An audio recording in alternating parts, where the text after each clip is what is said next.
Hi, Scott. ROCKFILE back with another podcast review for you. Going to talk about Wendigo, the 2001 film from Larry Fessenden.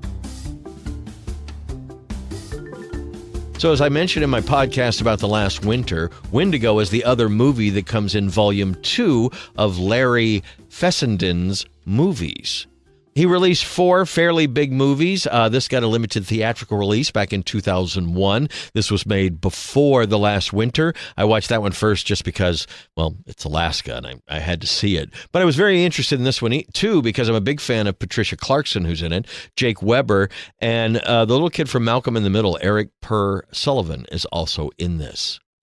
I really like the music. I really like the setup. I really like the acting, the characters, the fact that this was filmed on 16 millimeter film. The 4K is pretty grainy, but it looks fantastic, really. There's only a couple scenes that I would say look like 16 millimeter film. Most of the time, it just looked like film.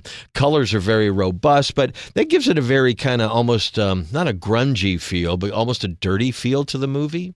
So the idea is that George and his wife, Kim, are leaving a stressful life.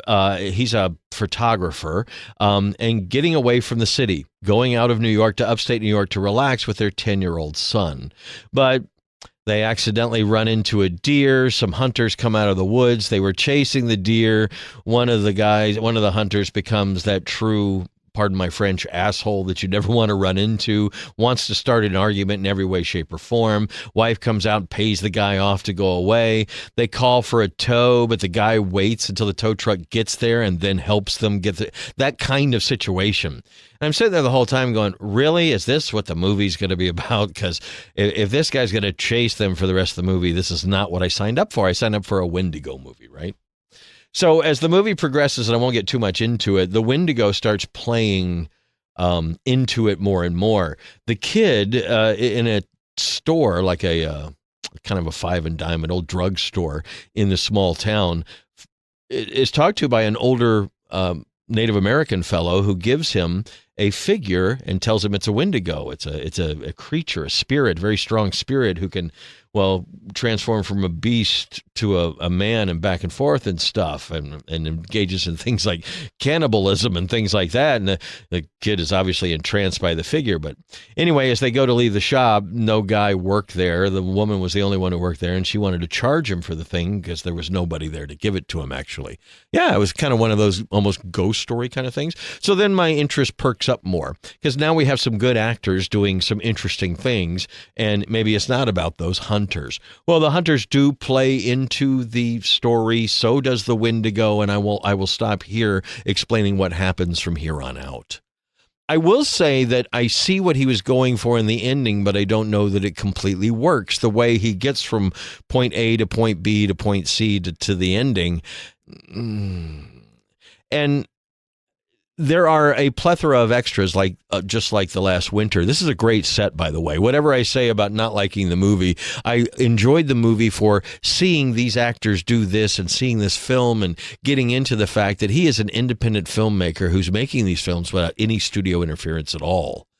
And they have a deleted scene, the alternate ending that's on the Blu-ray. There are hardly any extras on the 4K other than commentaries, but that's normal for this. They put all the extras on the Blu-ray. This is a U.S. release, so you don't have to worry about region coding or anything like that if you're in the U.S.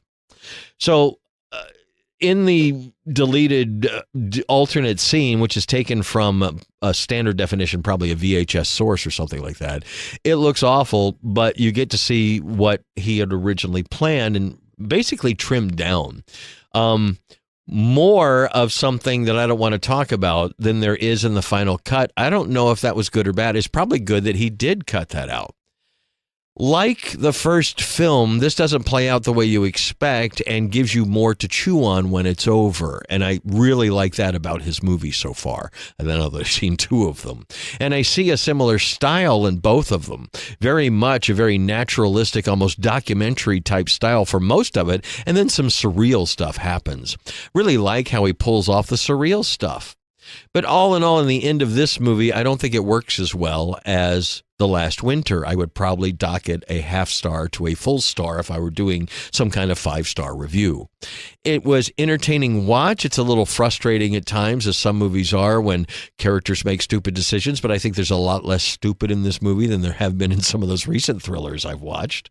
And I think everybody does well with what they're given. I think the fault probably lies in how he tells the story in the last few minutes of the film. It does work if you start thinking about it, but I don't know that it totally works. And the more I thought about it, the less I thought it worked. So, anyway, big fan of Larry Fessenden and what he's doing. I watched the extras. There's not a full-length documentary on this one, but there is like a 30-minute, then there's another 20-minute. There's some interviews, there's some archival stuff, there's some deleted scenes, and there's a short film. There is also a pitch for an animated version of Wendigo. All that being said, I know there was a more recent Wendigo movie made in like 2022, but I think it was direct-to-video or whatever. This was the early one. You could go back and forth on how they depict the Wendigo and the tribal customs behind the Wendigo and all that. I wouldn't necessarily call this the quintessential Wendigo movie, but in how it all comes together and how it plays psychologically and physically, the fact that it's practical effects and some DIY filmmaking, it's actually really good. You know, it's actually surprisingly good given its behind the scenes, given its roots. But I think he's an interesting filmmaker, and I am interested in watching the earlier two films. I realize they will be lesser in quality because they were filmed on even lower budgets and that kind of thing. But these two films are worth watching if you're a big fan of films. And like I said before, the box sets are worth it because, well, you get two movies for the cost of, well, about a movie and a half by current standards. Plus, it's got a book in it, nice presentation, get all these extras and everything. Really enjoyed my first trip into Larry Fessenden's movies and his whole way of DIY independent filmmaking. Didn't like this one as much as The Last Winter, but still worth watching and worth recommending, actually. So thank you for listening to another podcast. I'm trying to get as many horror ones in as I can. And we're going to test that theory with some Rocky Horror reviews and things like that. So anyway, more podcasts on the way. Thank you so much for listening. Please like, share, and subscribe, and have a spectacular day.